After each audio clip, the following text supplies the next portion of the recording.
Nosso exército está desfalcado, e as outras tribos estão preocupadas com sua própria segurança, assim como nós estamos preocupados com a nossa.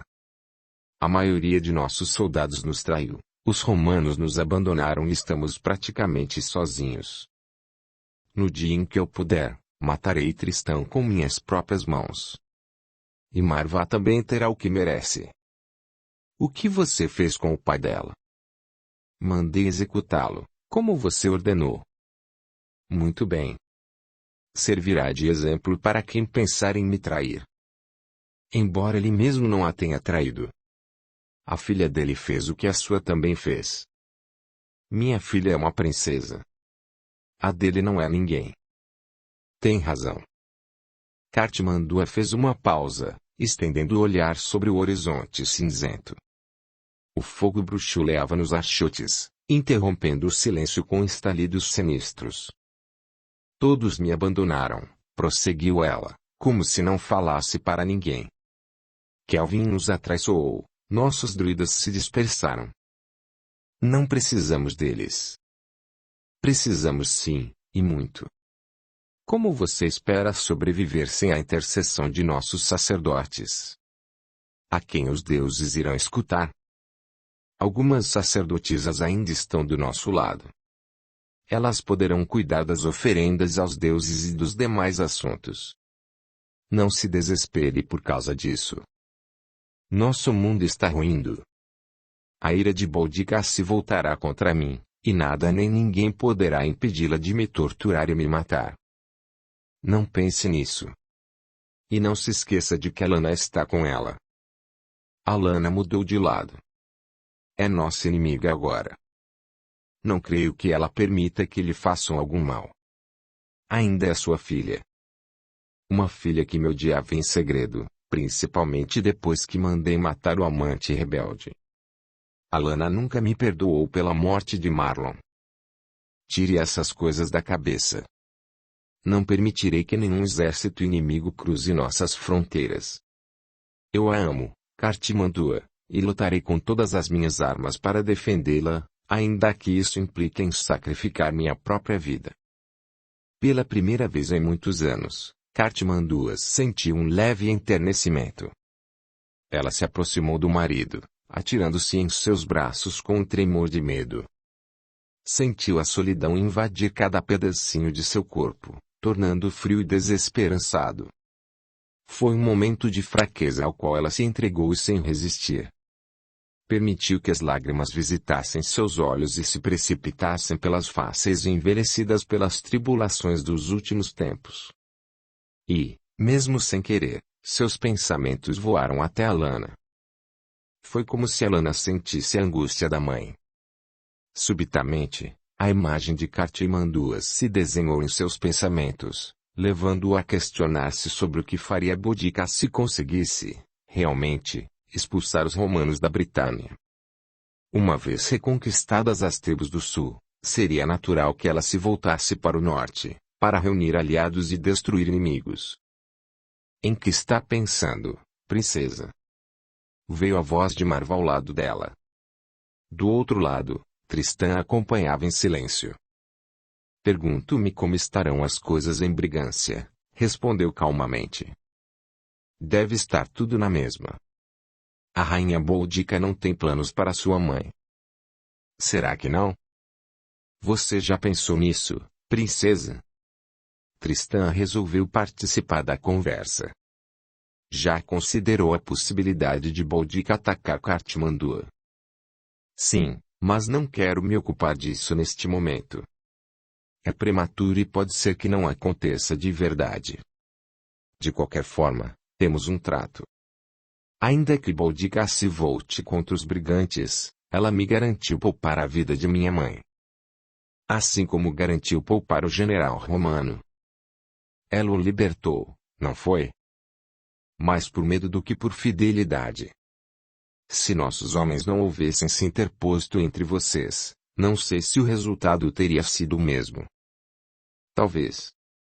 De qualquer forma, não tenho escolha.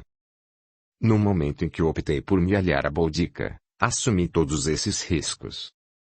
Está arrependida? Não. Acredito no propósito de Boudica. Ela pode ser impiedosa e sanguinária, mas é corajosa e obstinada. Tem razão. Assim como cada um de nós, ela também tem seus motivos para odiar os romanos. Você diz que os odeia, no entanto, defende mulheres e crianças, intercedeu por Marcus Tito e quer proteger sua mãe. É diferente, Tristã. Guerra é uma coisa, covardia é outra. Gratidão e amor são outras ainda mais complexas. Cuidado, princesa. Esses sentimentos podem ser a sua ruína. Eu sei. Boudica não compartilha deles. Ela não vê covardia em qualquer ato de vingança, não tem gratidão por ninguém e só ama as filhas. Minha lança sempre estará do seu lado, princesa, interveio Marva. Não me importo de morrer por você. Não quero que ninguém morra por mim. Como princesa, coloco a segurança e a vida de meu povo em primeiro lugar. Sou eu que tenho que morrer por vocês, não o contrário. Nós somos substituíveis, ponderou Tristã. Você é a única em quem nosso povo confia para governá-lo. Por ora, não falemos mais nisso. Vamos nos concentrar na batalha que está próxima. Se os deuses estiverem do nosso lado, tudo sairá conforme esperamos. Os três continuaram a cavalgar em silêncio. Mais à frente, Boudica seguia em sua carruagem, acompanhada das filhas. A seu lado, os mais nobres iam a cavalo. Atrás dela, uma multidão de homens e mulheres marchava a pé, todos munidos de espadas, lanças, foices, facões e qualquer outro instrumento que fizesse as vezes de artefato de guerra. Na retaguarda, várias carroças participavam do séquito, algumas carregando famílias inteiras, ávidas por testemunhar mais uma vitória dos celtas sobre o invasor romano. Olhando ao redor, Alana sentiu um estranho arrepio.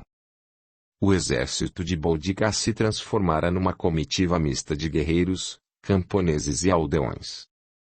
Alguns druidas também se juntaram a eles, formando um agrupamento à parte, aparentemente ocupado com assuntos reservados aos mais altos iniciados, dos quais nem ela nem Boudica eram convidadas a participar. Estreitando a vista, Alana identificou Kelvin entre eles. Parecia muito envolvido na conversa com Kendra, observado atentamente pelos demais.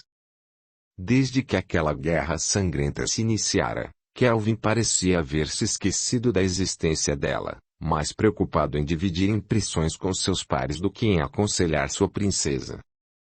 Intimamente, Alana se perguntava se ele a havia traído, se agora defenderia os interesses de Boudica em vez dos dela. Não sabia o que pensar. Estamos nos aproximando de Verulamium, comentou Tristã, empertigando-se em seu cavalo. Ao levantar os olhos, Alana divisou os contornos da cidade, onde a maioria de seus habitantes era formada por celtas, que cooperavam com os romanos em troca da própria sobrevivência. Na mesma hora, ela ouviu o grito de guerra de Boudica, e o bando indisciplinado caiu sobre a cidade com fúria incontida. Em momentos como aquele, Alana se esquecia das divergências com a rainha, concentrando-se no objetivo maior de vencer mais uma batalha, e entregava-se, por inteiro, ao calor da luta. Manejando a espada com rara habilidade, atirou-se sobre o inimigo com a mesma fúria de seus compatriotas, com o único propósito de vencer. A resistência dos habitantes não foi muito significativa. Alguns soldados romanos tentaram defender a população, acompanhados dos próprios celtas que ali viviam, considerados traidores por toda a corporação de Boudica, inclusive, a própria Alana. Assim, ela não teve receio nem hesitou em matar tantos quantos podia, evitando, apenas, investir contra pessoas desarmadas, como velhos, crianças e mulheres. A preocupação de Alana com os indefesos não foi suficiente para salvá-los, pois Boudica ordenou que nenhuma vida fosse poupada. Já habituada ao modo de agir da rainha, Alana não opôs qualquer objeção, o que seria inútil e só serviria para acirrar ainda mais a cisânia já instaurada entre elas. Preferiu, contudo, não participar da chacina. Com olhos tristes, afastou-se do local em que os últimos sobreviventes, na maioria, mulheres e crianças, eram trucidados pelos guerreiros da rainha. Espalhados pela cidade, os soldados se transformaram em saqueadores, pilhando e espoliando tudo quanto podiam alcançar. Seus próprios homens participavam do morticínio e da pilhagem, o que lhe causava um mal-estar indescritível. Alanna não compreendia porque ela era a única a não se comprazer com tamanha violência. Mesmo Tristã e Marva se sentiam encorajados a saquear as casas dos inimigos, o que, em última análise, era um comportamento normal entre todo o povo celta, independentemente da tribo a que pertencesse. Apenas ela, Alanna, sentia as coisas de forma diferente. Capítulo 37. Horrorizado diante da situação caótica em que as colônias romanas foram colocadas pela atuação truculenta de Boudica, o governador Suetônio Paulino tomou as devidas providências. Enviou emissários por toda a ilha, convocando os comandantes para juntarem legiões e tropas auxiliares, a fim de formar um exército único, forte o suficiente para deter o avanço da rainha Icena. Marcus Tito encontrava-se entre eles. Todas as divisões romanas disponíveis na Britânia haviam sido convocadas e atenderam ao chamado do governador, alertadas de que o que se encontrava em risco era a própria sobrevivência do império nas terras britânicas. Se perdessem aquela revolta, seriam dizimados ou obrigados a fugir covardemente. Em números, o exército reunido pelo governador era muito inferior ao de Boudica. Havia algo, porém, que dava a ele a quase certeza da vitória. Boudica comandava homens e mulheres indisciplinados, que se atiravam sobre o inimigo de forma desordenada, desferindo golpes a esmo, sem qualquer estratégia de ataque e, muito menos, de defesa.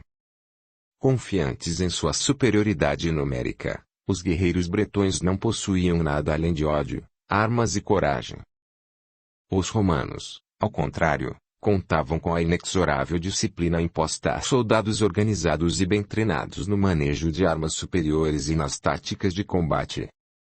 Sua inteligência, ademais, era bem direcionada, levando-os a adotar estratégias racionais bastante elaboradas, que compensavam a desvantagem quantitativa com uma movimentação militar precisa, metódica e, por isso mesmo, muitas vezes, infalível. Elaborado o plano de ataque, as tropas se dirigiram ao campo de batalha escolhido por Suetônio Paulino, para onde, ele esperava, o exército de Boudica seria atraído. O local era um desfiladeiro estreito, tendo à frente uma ampla planície e, atrás, uma floresta densa e impenetrável. Estrategicamente posicionado, o exército romano aguardou. Tão logo soube que o governador havia enfileirado suas tropas à beira de uma planície, Boudica não hesitou. Seus batedores a informaram de que o efetivo inimigo parecia ridículo, diante da grandiosidade do exército celta, portanto, ela não teve dúvidas em partir diretamente para lá. Do alto de sua carruagem, sempre ao lado das duas filhas, a rainha deu ordens para avançar. Pelo caminho, muitas outras tribos iam seguindo-a, engrossando a caravana de carroças carregadas de equipamentos e suprimentos, além daquelas que conduziam as famílias dos guerreiros, que assistiriam, envoltos em glória, mais uma arrasadora vitória de Boudica. Como sempre, Alanna acompanhava o séquito em silêncio, perdida nos próprios pensamentos. Identificou uma sensação ruim no ar, uma aura estranha de perda e morte. Vá chamar Kelvin, disse para Marva, subitamente. Diga-lhe que quero falar com ele agora. Imediatamente, ela obedeceu. Demorou alguns minutos até que Kelvin aparecesse, mas ele surgiu ao lado dela, encarando-a com gravidade. Mandou-me chamar, princesa? Indagou, mal conseguindo ocultar a impaciência. Quero que você me diga quais são os presságios, ordenou ela friamente, ignorando o mau humor do druida. Não entendi sua pergunta. Entendeu muito bem.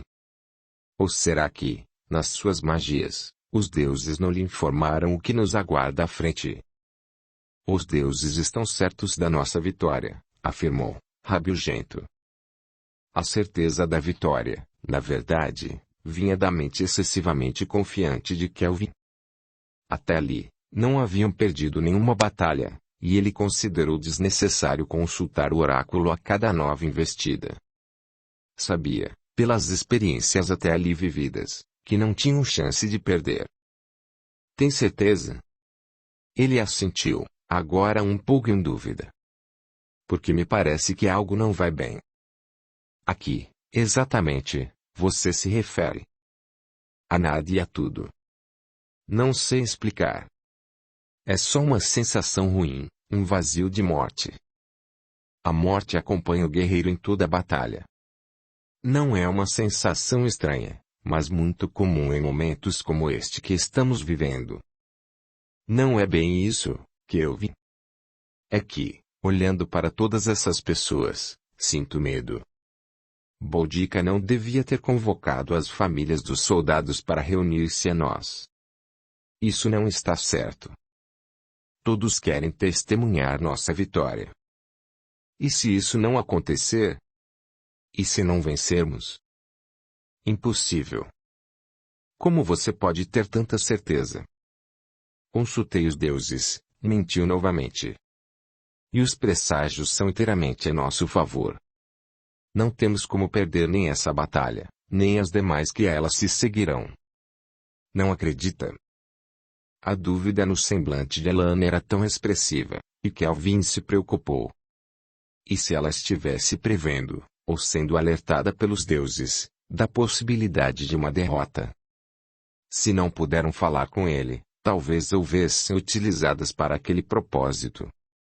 Após refletir nessa possibilidade por alguns escassos segundos, decidiu que aquela ideia era, por si só, um delírio, uma blasfêmia. Alana era princesa e guerreira, não sacerdotisa, logo, os deuses não lhe atribuiriam nenhum dom de premonição ou de aviso. O que ela sentia era medo, talvez fruto do cansaço, nada mais do que isso. Não sei em que acreditar, respondeu Alana, voltando os olhos para a multidão que os acompanhava. Receio que Boudica esteja abrindo a guarda. Você reparou que muitos soldados caminham sem levar suas armas. Eles as colocaram nas carroças, junto com os suprimentos e o resto da equipagem. É claro que eles estarão de posse delas quando a luta se avizinhar. Você está se preocupando à toa, Alana. Somos numericamente mais fortes. Há mulheres e crianças aqui, prosseguiu ela, alheia às explicações de Kelvin. Pessoas desarmadas, despreparadas para o combate, nos acompanham como se estivéssemos a caminho de um festejo na tribo vizinha. E a vitória não é motivo para festejar? Não podemos nos intitular vitoriosos antes mesmo de lutar. E se algo der errado? Nada vai dar errado. Sossegue, princesa, os deuses vão nos proteger e nos agraciar com mais esse triunfo. Ela não respondeu. Encarou-o com desgosto, depois tornou a olhar para as carroças festivas, sentindo o coração se oprimir cada vez mais. Pensando que a conversa havia terminado, Kelvin puxou a rédea do cavalo, pronto para afastar-se de Alana. Aonde você vai? Ela quis saber. Juntar-me aos outros druidas. Os outros druidas são essenos. Você deveria cavalgar junto a mim, que sou sua princesa. Neste momento, não há nem essenos, nem brigantes, nem cariotavos, nem trinovantes. O que há são tribos celtas unidas pela mesma raiz e pelo mesmo propósito. Está bem, retrucou ela, irritada. Vá. Quando o druida se afastou, os pensamentos de Alana voaram até Marcus Tito. Não sabia onde ele se encontrava nem se estava vivo ou morto. O local armado para o combate já estava próximo, e ela imaginou que Marcus, muito provavelmente, estaria entre os combatentes inimigos. Marcus Tito não apenas se achava entre eles, como pensava insistentemente em Alana. A estratégia elaborada por Suetônio Paulino não tinha como dar errado. Ele estava atraindo os bretões para a morte, para um morticínio inevitável. E, por mais que aceitasse o dever de lutar para defender o império do qual nobremente fazia parte, precisava encontrar um jeito de afastar Alana da carnificina que ali se delineava. Em outras circunstâncias, ele deixaria as coisas como estavam, e talvez Alana permanecesse como algo bom em suas lembranças. Só que, depois de tudo que haviam vivido juntos, ele não podia fingir que ela era uma pessoa qualquer. Não era. Pensando em sua trajetória até ali, maldisse o dia em que aceitara o encargo de sair de Roma para conter uma pequena rebelião na inóspita Britânia. Pensou que sua ação seria rápida e, tão logo normalizasse a situação, voltaria imediatamente para casa. Ele conseguiu dispersar os rebeldes, contudo, deixou-se seduzir pelas atenções a ele dispensadas por Cartimandua e decidiu estender um pouco mais sua estada. Movido pela curiosidade, resolveu ficar e conhecer um pouco mais da cultura bárbara dos bretões. Paralelamente, introduziu alguns de seus costumes, reforçando outros já instaurados. Assistiu à melhora das condições da casa da rainha e sua transformação na pequena estrutura que passaram a chamar de palácio. E a jantares que ela oferecia, orgulhoso por ver que, a seu pedido, haviam substituído a cerveja pelo vinho, ao menos em sua presença. Tudo isso exacerbou sua altivez, seu sentimento de superioridade e o desprezo comedido que aquela gente lhe causava. Até que conheceu a Alana. Agora, sabia que não poderia partir sem ela. Precisava dar um jeito de tirá-la dali e levá-la para Roma, onde imploraria clemência ao Senado. Tinha que ser rápido e certeiro, pois sabia do massacre que estava prestes a acontecer. Esse foi o motivo pelo qual ele tomou a dianteira na disposição das tropas. Queria ser o primeiro a avançar sobre o inimigo, na esperança de encontrar Alana e afastá-la dali, ainda que precisasse usar de força física. Agora posicionado da maneira que desejava, fixou os olhos no horizonte e, rogando a proteção de Marte, aguardou. Capítulo 38. Não tardou muito para que o exército de Boudica se tornasse visível. Visto de longe, parecia uma horda de miseráveis furiosos, assustadora e selvagem, um bando de bárbaros desconjuntados disparando frontalmente em um ataque suicida. Marcus Tito sentiu medo. Não por ele ou pela aparência aterradora do inimigo, mas pelas consequências que poderiam advir para Alana. Do lado de Boudica, a vitória era tida como certa. O efetivo militar dos romanos pareceu ridículo aos olhos da rainha. A seu lado, os comandantes aliados, tão certos do êxito quanto ela, delineavam nos lábios um sorriso irônico e perverso. As carroças com a equipagem foram posicionadas atrás, aleatoriamente distribuídas em semicírculo, de onde as famílias dos guerreiros poderiam assistir a mais uma vitória arrasadora das tribos unidas. Um frenesi incontido se espalhou pelos guerreiros, que agitavam lanças e espadas, emitindo gritos de guerra pavorosos e eufóricos. Queriam avançar, atacar, trucidar o que eles traduziram como o invasor insensato, que os desafiava com uma tropa insignificante de homens paralisados pelo terror. Não viam ali os soldados. A seus olhos, o que viam eram cadáveres enfileirados, vestidos para a guerra. Apenas Alana desconfiou do alinhamento metódico da pequena tropa romana. Ela sabia que os romanos podiam ser qualquer coisa, menos covardes. Muito menos imbecis ou idiotas. Logo, não acreditava que aqueles soldados permanecessem estáticos por estupidez nem que temessem o ataque de Boudica. Não estavam ali parados esperando morrer. Pareciam aguardar o momento de matar. A rainha, por demais confiante alheia a qualquer indício de prudência, falava apressada e acaloradamente, muito preocupada com o discurso inflamado com o qual procurava encorajar seus guerreiros. Que Oiá nos ajude, murmurou Alana baixinho, invocando o concurso da deusa africana, em lugar das divindades celtas. Alana não sabia por que o nome de Oiá surgia em sua mente. Boudica recorria a Andraste, e o povo dos brigantes costumava apelar para Morrigan, mas ninguém nunca se havia voltado para qualquer deidade estrangeira.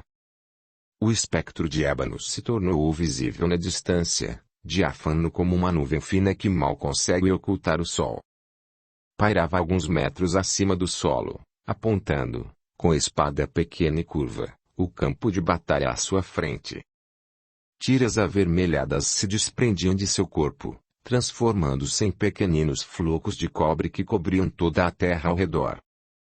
Maravilhada, Alana não conseguia despregar os olhos da surpreendente figura. Pensou se mais alguém a estaria vendo e concluiu que não, pois a única reação que sentia entre os soldados era o clamor da guerra chamando por eles. Por um momento, Alana achou que a deusa estaria ali para lhe transmitir uma mensagem de coragem, tranquilizando-a com o prêmio da vitória iminente. Mas a impressão durou apenas uns poucos segundos. Com um movimento ligeiro, preciso, gracioso até, Oiá se virou para ele e abaixou os braços, recolhendo os feixes de cobre que se espargiam de seu corpo. Havia lágrimas em seus olhos, duas cintilantes gotas que Alana percebeu porque o sol incidia sobre elas, fazendo-as reluzir de uma forma intensa, quase ofuscante. Era uma miragem, ela sabia, um agouro que deixava transparecer a sensação de derrota e a certeza da morte.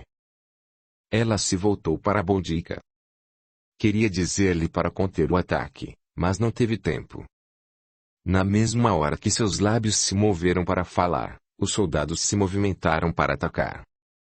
Os comandantes incitaram os cavalos, disparando pela planície aos gritos, e Boudica juntou-se a eles em sua carruagem, ladeada pelas filhas convertidas em guerreiras. O alinhamento das tropas determinado por Suetônio Paulino não tinha nada de insensato. O local fora cuidadosamente escolhido por sua posição estratégica. Com a floresta na retaguarda, o governador sabia ser impossível qualquer ataque por trás. As montanhas ao redor também impediam a chegada pelos lados, a não ser que os bretões se atirassem do alto dos penhascos, o que não era crível. Restava apenas a planície dianteira, que inviabilizava qualquer tentativa de emboscada e, como esperado, atraiu o exército dos essênios, forçando a um ataque frontal, logo visível.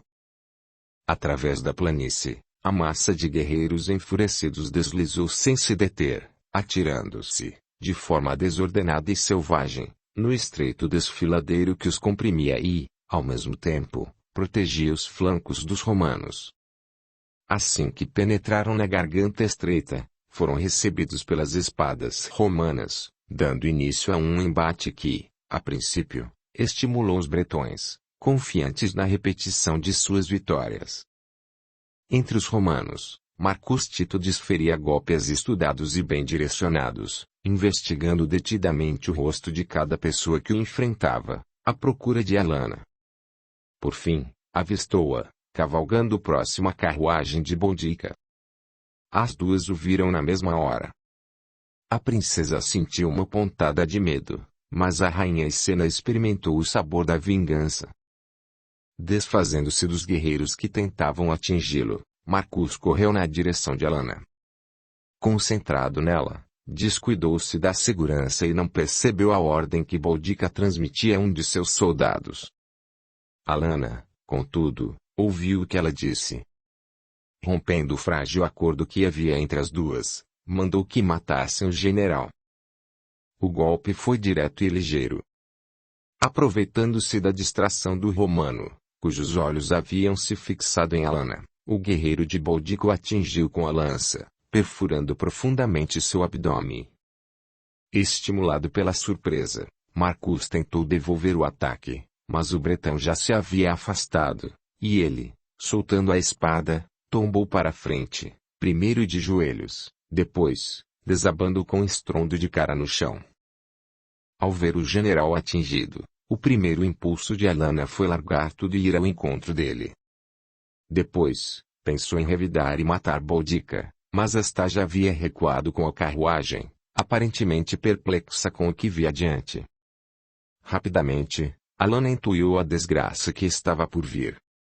Enquanto corria na direção de Marcus Tito, sabia que o ataque não iria muito longe.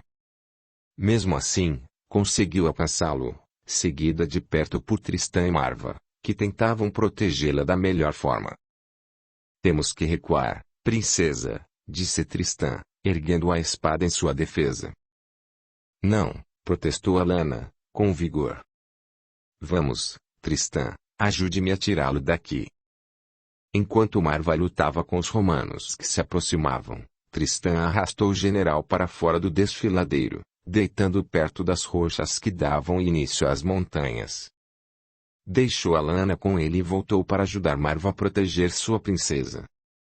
Marcus, chamou ela, em lágrimas. Por quê? Ele mal conseguiu abrir os olhos. A visão já se encontrava turva, enevoada pelas sombras da morte, mas, mesmo assim, ele a reconheceu. Alisou o rosto dela com dedos ensanguentados e tossiu, forçando a voz a sobressair do estertor agonizante. Por amor. Concluiu para, em seguida, morrer.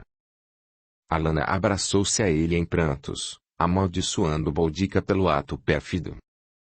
Subitamente, todo o ideal de liberdade e justiça pelo qual vinha lutando perdeu o sentido. Princesa, temos que ir, Tristan implorou, indicando o desenrolar da batalha. Foi então que Alana entendeu um eco de gravidade na voz dele. Posicionada fora da linha de combate, ela assistiu aos guerreiros celtas se adiantarem de modo temerário e descuidado. À medida que avançavam, acabavam imprensados pelos soldados romanos que, apesar de poucos, eram disciplinados e treinados. Logo uma chuva de dardos caiu sobre os bretões, que, despreparados, não tiveram nem tempo de erguer os escudos para se proteger. Em meio à confusão que se instaurou, os romanos, favorecidos pela superioridade de armas, escudos e armaduras, fizeram uma formação em forma de cunha e atacaram, enquanto mais soldados surgiam das laterais, fechando o cerco ao redor dos rebeldes. A inferioridade numérica rapidamente foi suplantada pela superioridade estratégica, disciplinar, e a derrota celta era questão de muito pouco tempo. Quando os bretões perceberam o que estava acontecendo, era tarde demais. Desesperados, sem ter como se movimentar para reagir, viram seus companheiros caírem um a um, atingidos pelas lanças e espadas dos romanos. Certos de que não teriam como resistir ao contra-ataque brutal, tentaram recuar e escapar pela planície, mas o caminho encontrava-se bloqueado pelas carroças dos familiares, que as haviam abandonado e fugiam apavorados. Forçada a soltar o corpo de Marcus Tito, Alana foi praticamente arrastada por Tristan e Marva. Fora do desfiladeiro, não foram alcançados pelas espadas romanas e, ladeando as carroças, encontraram montaria disponível. Cavalgando em meio a árvores e arbustos, saíram da zona de conflito, onde os romanos se concentravam, matando soldados, mulheres e crianças, não poupando sequer os animais, devolvendo, em igual moeda, os morticínios praticados contra os cidadãos de Roma. Por fim, o conflito se encerrou, com algumas centenas de baixas dos romanos, contra milhares de bretões chacinados. A revolta de Boudica, apesar dos transtornos que quase levaram o imperador Nero a se retirar da Britânia, finalmente ceder à inteligência romana. Quer apoiar o canal? Seja membro. Deixe o seu gostei, compartilhe, e se inscreva, para que o YouTube possa notificá-lo das próximas postagens. A gratidão é o caminho da evolução. Capítulo 39. Foi preciso muito poder de persuasão para convencer Alana de que a permanência deles no campo de batalha seria inútil. Tão logo se viu fora do alcance das espadas romanas, quis voltar, para surpreender o inimigo em novo ataque. Tristan, contudo, segurou a rédea de seu cavalo e ponderou. Não adianta, princesa. Nós perdemos. Ainda não compreendo como isso foi possível, comentou Marva. Estávamos em maior número. Foi possível pela nossa indisciplina, argumentou Alanna. Os romanos são bem treinados e agem com a cabeça fria, não impulsionados pelo calor da emoção. O que faremos agora? Não podemos retornar à Brigância. Não retornaremos. Mas preciso dar um jeito de voltar àquela planície. Tenho que ir descobrir o que foi feito de Boudica. A rainha bateu em retirada, contou Tristan. Tentou recuar com os guerreiros e, assim que se deu conta de que havia perdido a guerra, saiu em disparada. Sei para onde ela foi, disse Alanna, olhando adiante. E é para lá que vou também. Temos assuntos pendentes a resolver. Acha que é prudente? Ela deve estar furiosa, e você sabe que não é de poupar os inimigos. E talvez, neste momento, você seja uma inimiga. Não tenho medo de Boudica. Pois devia. É uma rainha implacável. Acha que não sei disso? Mais do que implacável, é traiçoeira. Não posso esquecer a forma covarde como me traiu. Mas vocês não precisam vir comigo. Estão liberados de seu dever de lealdade. Procurem uma tribo mais ao norte, onde o nome de Boudica ainda não despertou a ira dos romanos. Não, princesa, objetou Tristan. Jurei seguir-lhe ao que farei. Eu também, acrescentou Marva. Tem certeza? Eles assentiram, e ela não insistiu, sabendo que seria inútil tentar demovê-los daquela decisão. Muito bem, que seja. Se formos rápido, talvez cheguemos ao palácio de Boudica junto com ela. Sem mais o que dizer, os três deram rédea aos cavalos e se puseram a galope, em direção à tribo dos Icenos. Quando lá chegaram, já era noite fechada, e o que encontraram foi uma cidade praticamente deserta, com alguns poucos aldeões se escondendo em suas cabanas. A maioria do povo havia abandonado suas casas para seguir a comitiva da rainha, e praticamente ninguém havia retornado. Da carruagem, nem sinal, contudo, Alanna sabia que ela teria parado em algum lugar fora das vistas de quem chegasse. Fiquem aqui, ordenou ela. E escondam-se. Não quero colocá-los em risco. Os dois conduziram os cavalos para o meio das árvores, e Alanna penetrou na pequena construção que Boudica chamava de palácio, mergulhada em trevas sinistras. Não precisou procurar muito, pois a rainha encontrava-se no aposento principal, mergulhada na escuridão de seus próprios pensamentos. Ouvindo ruídos na entrada, apanhou a lança com surpreendente rapidez e, mesmo na semi-escuridão imposta pela única tocha acesa, apontou-a diretamente para Alanna. Você! Exclamou, admirada. Pensei que estivesse morta. Pois pensou errado. Assim como você, consegui escapar. Vá embora daqui. Nossa aliança acabou. Não temos mais pelo que lutar. Você me deve. Não lhe devo nada. Cortou a rainha bruscamente. Você deu ordens para matar Marcus Tito. Não adianta mentir. Eu mesmo a vi.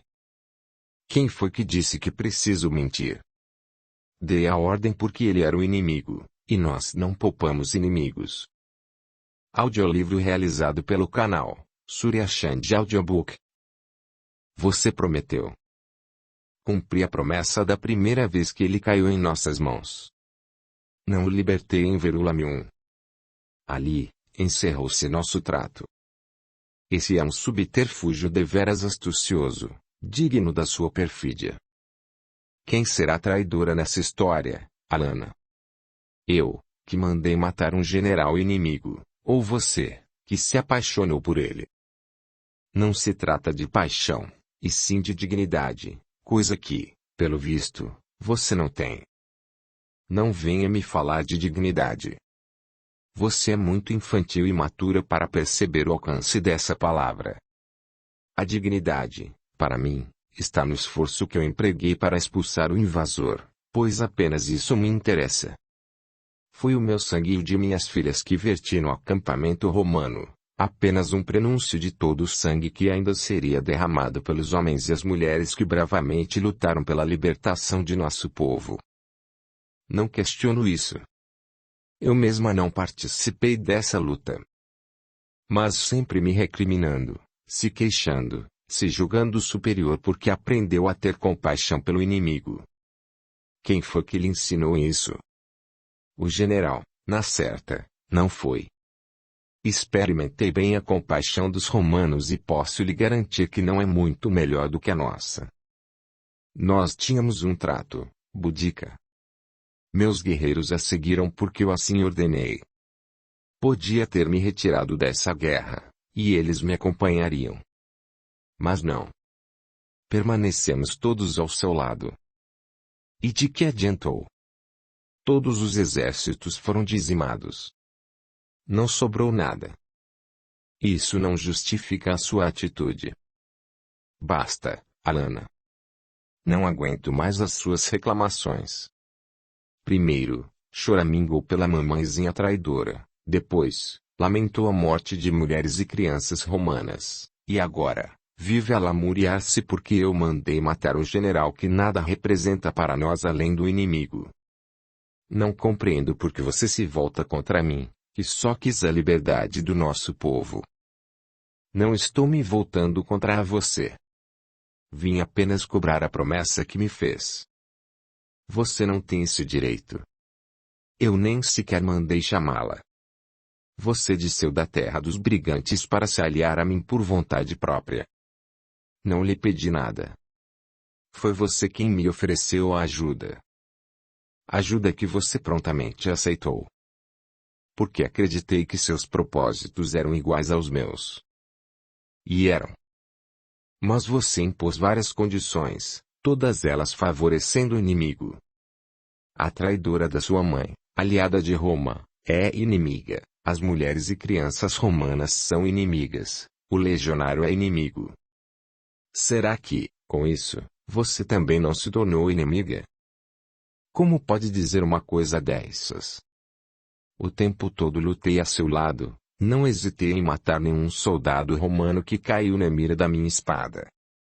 Só quis poupar os inocentes, preservar quem me ensinou tudo o que sei para lutar nesta guerra. E você não pode querer me acusar de me preocupar com minha própria mãe. Chega dessa conversa idiota. Aproveite a oportunidade que lhe estou dando e suma daqui. Nunca mais quero vê-la nem ouvir falar de você. Não, Boudica, isso não pode ficar assim. Exige uma reparação. Você não exige nada, e não há reparação possível para o que já está consumado. Ou você pensa que foi a que mais sofreu com tudo isso? Já se deu conta de que o meu povo praticamente não existe mais. Pensa que não lamento as vidas celtas perdidas, os órfãos, os campos devastados pela desolação? Quanto nos custará reerguer nossas terras? Pagaremos um preço alto em vidas e escravidão para compensar os romanos dos prejuízos que lhes causamos. Acha que nada disso me importa? Que não me dói reconhecer que padecemos por nada? Não lutei por glórias, Alana, lutei pela liberdade. Só o que queria era que voltássemos a ser livres. Disse a última frase com tanta angústia, que o coração de Alana se condoeu. Boudica não estava totalmente errada. O mais duro em tudo aquilo era reconhecer que tantas vidas haviam sido perdidas à toa, e que tudo continuaria como sempre fora, talvez até pior, pois o preço cobrado pelos romanos reverteria em mais miséria para seu povo. Talvez você tenha razão, concordou Alana, a voz mais amena. Compreendo sua frustração, contudo, ainda me é difícil aceitar que você me traiu. Chega, pelos deuses! Gritou Boudica, tapando os ouvidos com irritação. Não aguento mais você, não suporto sequer ouvir a sua voz. Dê-lhe a chance de desaparecer com suas lamúrias e de superar a necessidade da desforra, mas você insiste em cobranças sentimentais e egoístas. A escolha é sua, Alanna, mas não pretendo dar a você nova oportunidade de vingança. A reação de Boudica foi mais rápida do que a percepção de Alanna. Com um movimento preciso, ela apanhou a lança que tinha largado no chão e atirou-a na direção da princesa, que somente muito tarde percebeu o que ela havia feito. A lança trespassou seu coração de forma certeira, com a precisão própria de uma guerreira à altura de Boudica. O último suspiro de Alanna quase não foi percebido, porque ela tombou no chão tão rapidamente quanto o voo da lança, e nem teve tempo de sentir a aspereza da terra sob seu corpo. Morreu antes mesmo de concluir a queda. Ao se dar conta do que havia feito, Boudica se desesperou. Nenhum dos seus planos de vingança a incluía matar aliados celtas. E ela reconhecia que Alanna, apesar de suas tolas fraquezas, lutara ao seu lado com rara habilidade e inquestionável bravura. Mas ela era uma rainha irascível e impetuosa, pouco dada a ponderações. Agia por impulso, mais pelo instinto do que pela razão. Sem poder suportar a dor da derrota, que lhe impusera mais aquela desgraça, Boudica chamou suas filhas. As meninas entraram assustadas do aposento, fitando, com espanto, o corpo sem vida de Alanna. Tudo se acabou para nós, disse ela, com profunda tristeza, ao mesmo tempo que retirava da cintura o frasquinho de veneno que Kendra lhe dera para evitar que ela fosse feita prisioneira pelo inimigo. A morte é agora nossa única chance de libertação. Com os dedos trêmulos, ela fez as meninas beberem do líquido amargo. Sem compreender bem as palavras da mãe, desconhecendo que partiam ao encontro da morte, engoliram tudo sem reclamar. Em seguida, Boudica esvaziou o frasco em sua boca. Naquele momento, aquela era a única solução digna para o conflito que se encerrava. Dentro em pouco, os romanos bateriam à sua porta, e a punição que infligiriam a ela seria insuportável, muito pior do que os breves instantes de dor que precederiam a morte. Entre espasmos e soluços, aos poucos, os sinais vitais das três foram cessando. No silêncio que se seguiu, apenas o crepitar do fogo se espalhava pelo ambiente. Não havia mais vida ali, nem esperança, nem dor. Somente 4 corpos estendidos no chão, cada qual com sua história, interrompida naquele momento, porém, inacabada. Nada mais restava da revolução que, por pouco, não expulsara de vez os romanos da Britânia. Curta, comente, compartilhe, e se inscreva, se já não o fez. A gratidão é o caminho da evolução. Capítulo 40. A primeira coisa que Alanna viu quando abriu os olhos foi a luz suave do fim de tarde penetrando pela janela, incidindo diretamente sobre seu rosto. Ela piscou algumas vezes, sentindo a lentidão das pálpebras descendo sobre a vista cansada. Com algum esforço, virou a cabeça para os lados, procurando identificar objetos e pessoas. Não havia ninguém ali, nem nada lhe era familiar. Sem fazer a menor ideia de onde estava, tentou se levantar, mas o corpo dolorido a derrubou de volta na cama. Tornou a fechar os olhos, esperando que o sonho estranho se dissipasse. Quando, mais uma vez, os abriu, as brumas do devaneio ainda estavam lá. Aos poucos a mente foi retomando a noção da realidade, trazendo para junto dela as lembranças dos episódios mais recentes.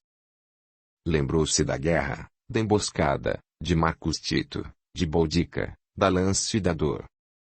Ao pensar nisso, uma pontada esquisita atravessou seu coração, por onde corria um filete de sangue.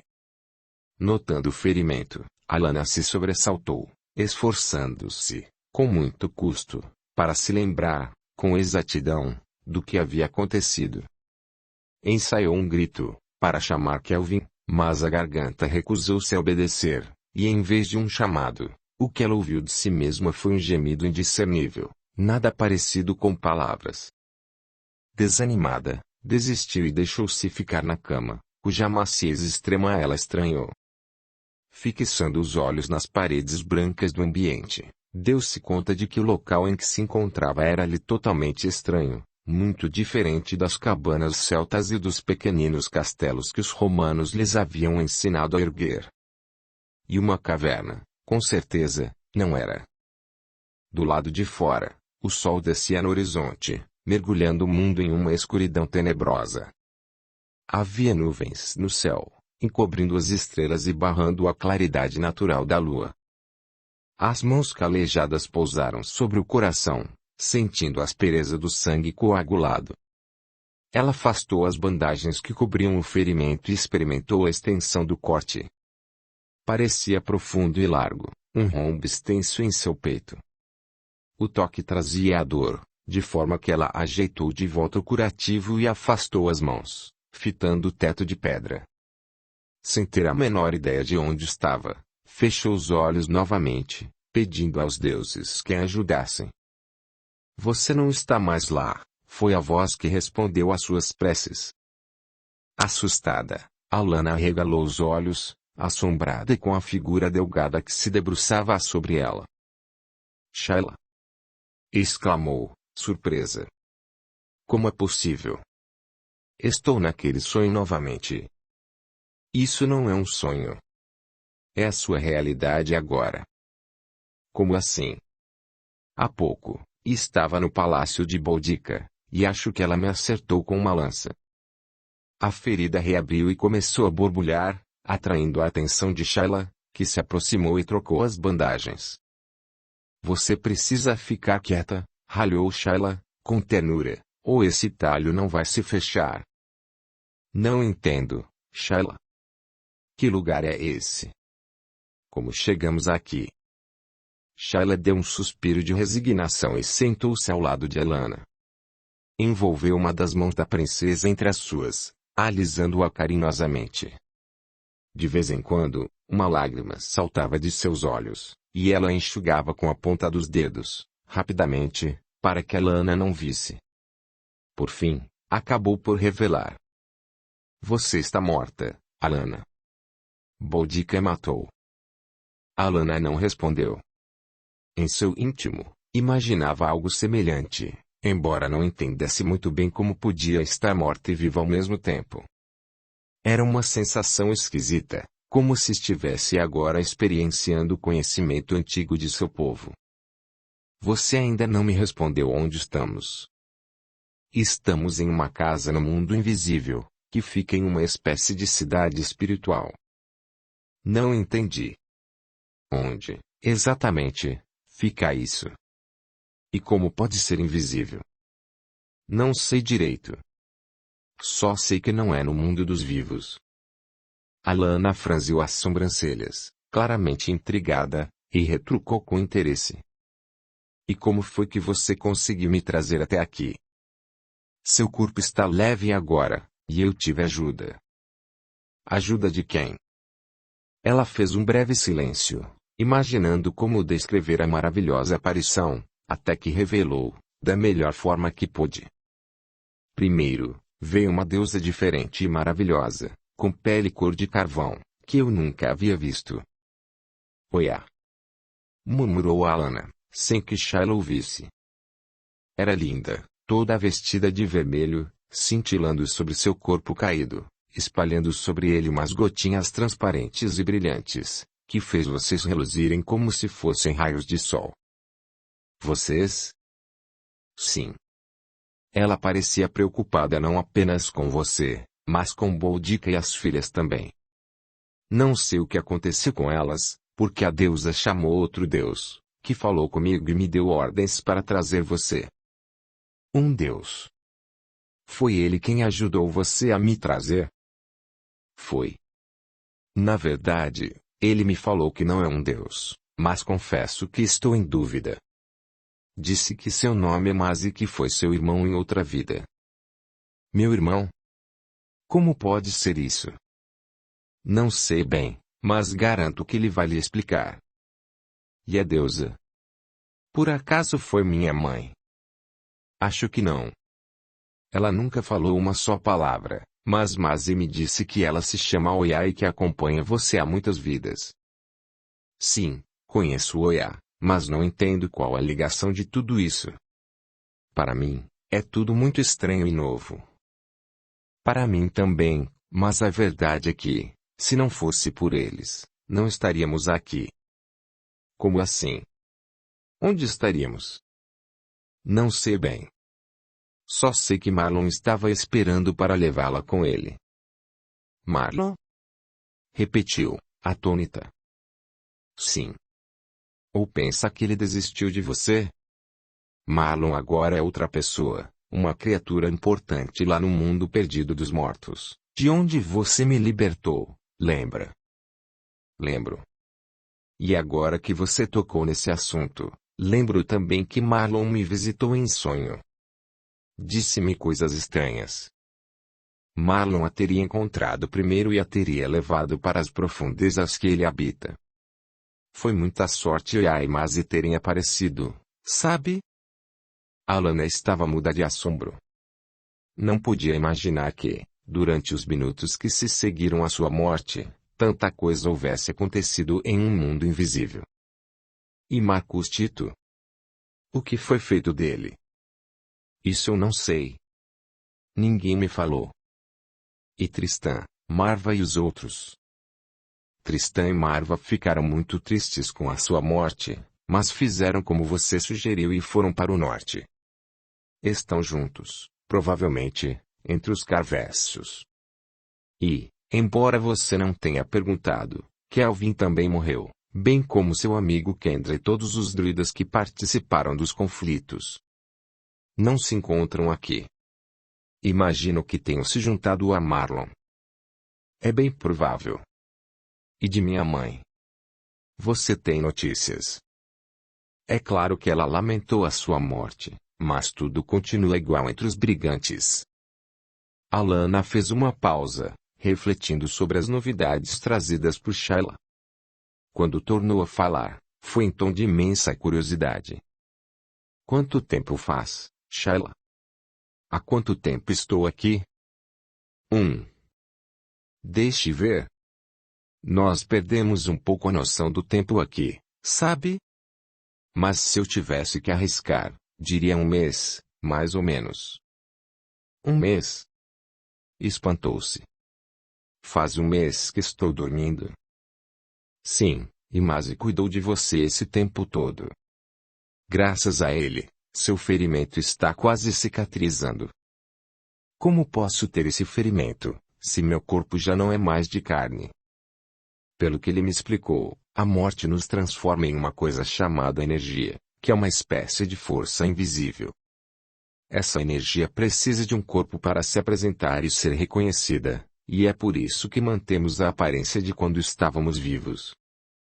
Mesmo com a morte, conservamos as mesmas características que possuíamos em vida, bem como algumas lesões mais profundas, cujos resquícios permanecem, já que ainda somos muito primitivos e ignorantes para nos curarmos sozinhos.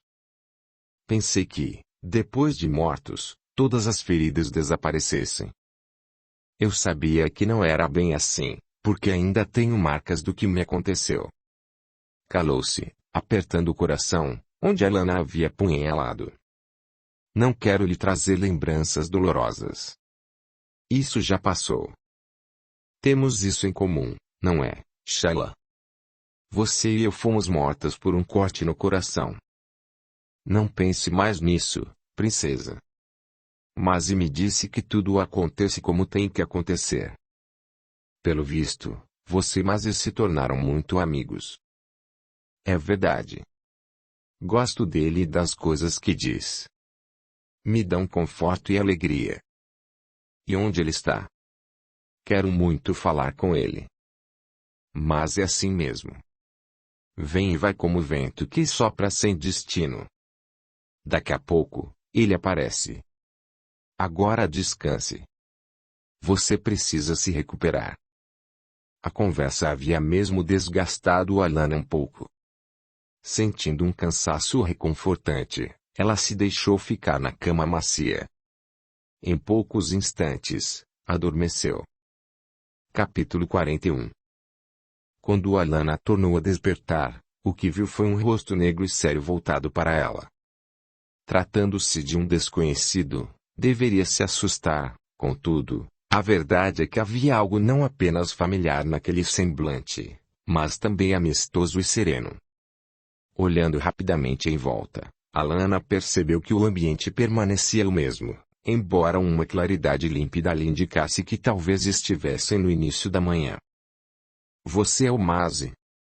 indagou ela, olhando, com curiosidade, o traje colorido que envolvia seu corpo.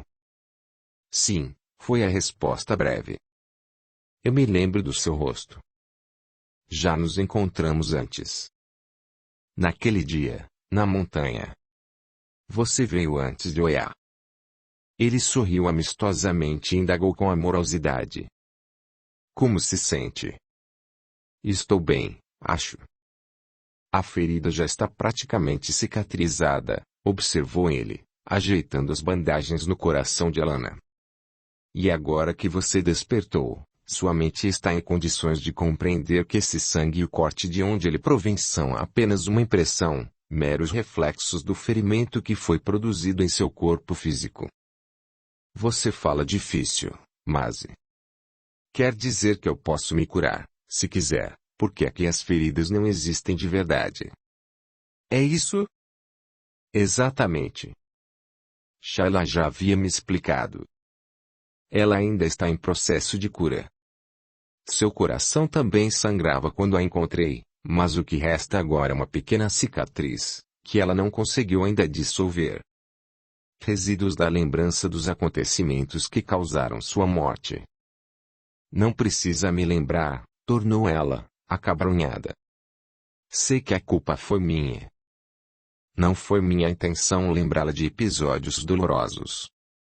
Quanto à culpa, você precisa aceitar o que fez e se perdoar, porque Shayla não lhe guarda nenhum ressentimento." "Eu sei. Já conversamos sobre isso." "Ótimo. E quanto a você? Por que veio me ajudar? Qual o seu interesse em mim?" "Shayla não lhe contou?" "Você não sabe que fomos irmãos." "Ela me disse, mas não compreendo." "Quando fomos irmãos?" "Quando vivemos juntos na África, de onde fugimos após nossa aldeia ser atacada por uma tribo inimiga." "Não se lembra?" Mase passou a mão na testa de Alana, ativando o centro de memória de suas vidas passadas. Aos poucos, as imagens foram se delineando em sua mente, e ela se lembrou de tudo. Afinal, não acontecerá havia tanto tempo assim, e os fatos ainda se encontravam muito presentes em suas lembranças. "Nênia!" exclamou ela, revirando os olhos, como se uma vida inteira se desenrolasse rapidamente à sua frente. "Eu me chamava Nênia, e sim, lembro que você era meu irmão. Foi na África, fugimos de nossa aldeia, que foi atacada por uma tribo rival, e fomos para um lugar chamado Cartago. Não é isso?" "Exatamente. Mas espere. Não fomos felizes lá. Não durante muito tempo. Havia um mercado, um soldado romano, alguém que..." Calou-se, sentindo a dor da lembrança de algo que foi difícil. "Sim, Alana, ele a estuprou. Mas não foi só isso. Ele me matou. Cravou uma espada em meu coração, mas havia um outro soldado. Ele tentou me ajudar, mas não teve tempo. Marcus Tito. Ele é o soldado que tentou tirá-la das mãos do estuprador." "Marcus Tito?" repetiu ela, espantada. "Sim, só podia ser. Mas espere. Tem algo mais. Esse outro soldado, o que me estuprou e me matou. Pelos deuses. Era Marlon." Você se lembrou de tudo, Alana. Marlon ainda é um espírito embrutecido, como quase todos ainda o são, e não teve discernimento suficiente para delinear os rumos dessa encarnação, mas entendeu os planos traçados para ele e acreditou que poderia mudar alguma coisa entre vocês. No começo, parecia que ia dar certo, porque ele realmente conseguiu desenvolver algum tipo de afeto por você. Mas Marlon possui uma tendência ao mal que é difícil de contornar. Quando seu espírito soube que foi Katmandu quem mandou matá-lo, intimamente, ele culpou você pelo ocorrido, e todo o ódio reacendeu. E, como havia mesmo se apaixonado por você, viu-se presa de sentimentos confusos e contraditórios. Se ele conseguiu sentir afeto, então, alguma coisa melhorou. Ou não? De uma certa forma, sim. Ele gosta de você, mas não consegue ainda se desvincular do orgulho do que ele sempre buscou em suas vidas passadas, que foi o poder. E é por isso que, sempre que desencarna, ele logra conquistar um posto de poder na treva para onde vai. É uma forma de compensar o propósito que não alcançou em vida. Mas ele odiava os romanos. Como, se já foi um também. Primeiro, ele não tinha lembranças de que havia sido romano. E depois, não eram os romanos, propriamente, que ele odiava, mas o poder que possuíam e que ele invejava, porque não podia ter.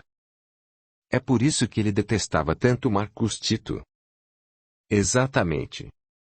Marcus era um centurião na época, alguém hierarquicamente superior a ele, que o repreendeu, o humilhou e depois o matou. Para espíritos empedernidos, não é algo fácil de se esquecer. Tem razão. Veja você, por exemplo. Não guardou raiva e o perdoou. Você, Alana, está muitos anos à frente das pessoas comuns dessa época. Como assim? Atualmente, o homem praticamente ainda vive na barbárie. Age impulsionado pelos instintos e desconhece valores sagrados, como perdão, bondade e compaixão. Boudica e minha mãe diziam que são sinais de fraqueza. Sua mãe ainda está perdida nas ilusões do mundo. Pensa que o mais importante é aumentar suas riquezas e se manter no poder. E Boudica? Boudica foi uma guerreira extraordinária, e seus motivos eram justos. Seus métodos, contudo, foram implacáveis.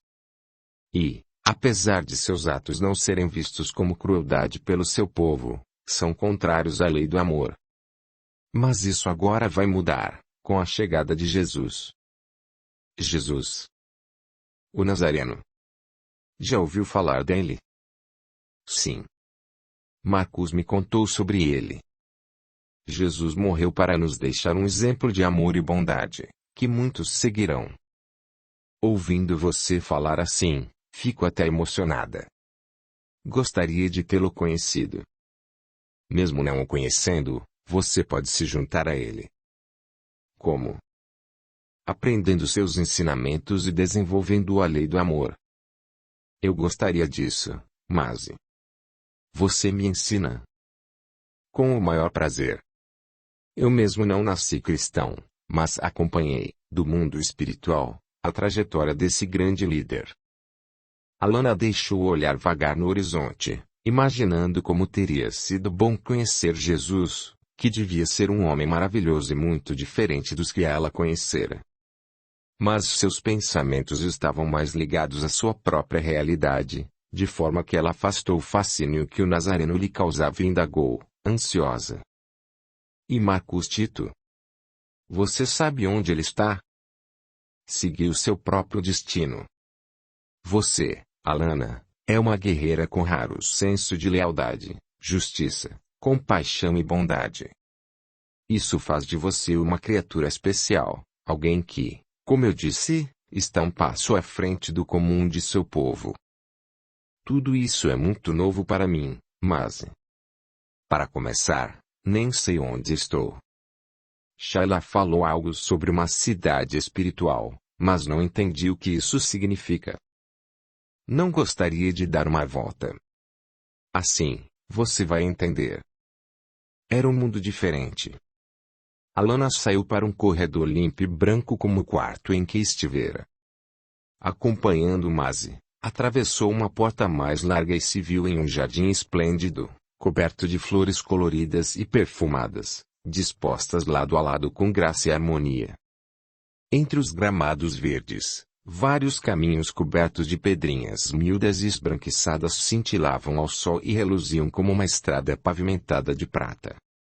Ao longe, o céu claro e límpido estendia sobre o horizonte um azul tão vivo, que ela esticou a mão para tocá-lo, a fim de se certificar de que não era tinta derramada.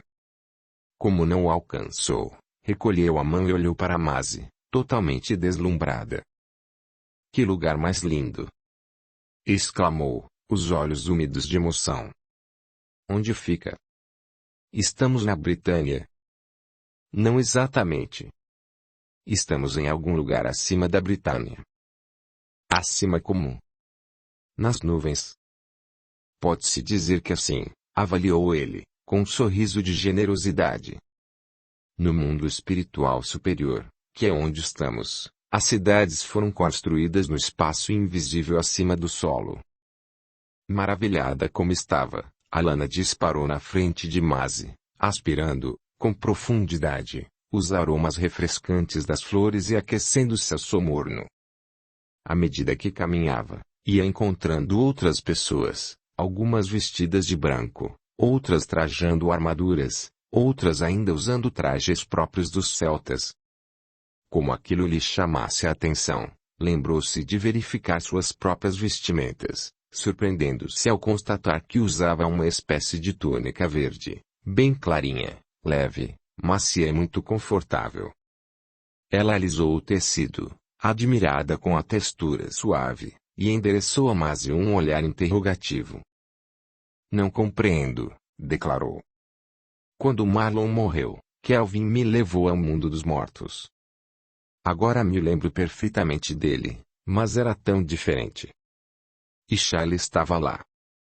Marlon continua lá, agora liderando uma horda de assassinos e ludibriadores. Shayla disse que ele procura por mim. É verdade? Infelizmente, sim. Ele pensa que pode levá-la com ele, ainda que contra sua vontade. Levar-me para onde? Para aquele mundo horrível de escuridão, aflição e medo. Sim. É o reino dele agora, o lugar que ele comanda com prepotência, impondo terror e uma obediência cega, com punições cruéis para os infratores das leis que ele mesmo criou. Que coisa horrível! Nunca pensei que ele pudesse se modificar a ponto de se tornar um ser maligno. Na verdade, ele não se modificou, apenas revelou sua verdadeira face. Veja bem, Alana, ninguém se modifica para pior. A mudança interior é fruto do desenvolvimento de virtudes sagradas que, uma vez adquiridas, nunca mais se perdem. Quando alguém muda para pior, significa que abriu mão das defesas da alma que resguardam sua integridade, deixando de exercer o controle e o domínio sobre seus vícios e suas ilusões, e desvendando o que sempre esteve oculto dentro de si. Ou seja, em um caso há modificação e, no outro, revelação. Exatamente. A transformação pessoal tem duas vias. Para melhor, quando há um acréscimo de virtudes que levam a uma modificação sólida, autêntica e definitiva, ou para pior, quando as inclinações viciosas da alma encontram um meio de burlar a vigilância da mente e desvendam sua natureza perniciosa. No primeiro caso, a mudança é verdadeira. No segundo, apenas aparente. E Marlon encontra-se nesse segundo caso. A verdade, Alana, é que você nunca reparou na real essência de Marlon. Algumas vezes, estamos tão envolvidos pelo afeto e pela admiração, que não conseguimos enxergar o íntimo das pessoas e seguimos iludindo a nós mesmos. Mas os sinais estão lá. Ninguém consegue ocultar seus traços de caráter o tempo todo. Há sempre uma atitude aqui, uma ideia ali, uma palavra acolá, coisas que, se bem observadas, demonstram a inclinação nociva que se busca ocultar debaixo de uma capa polida de perfeição e integridade.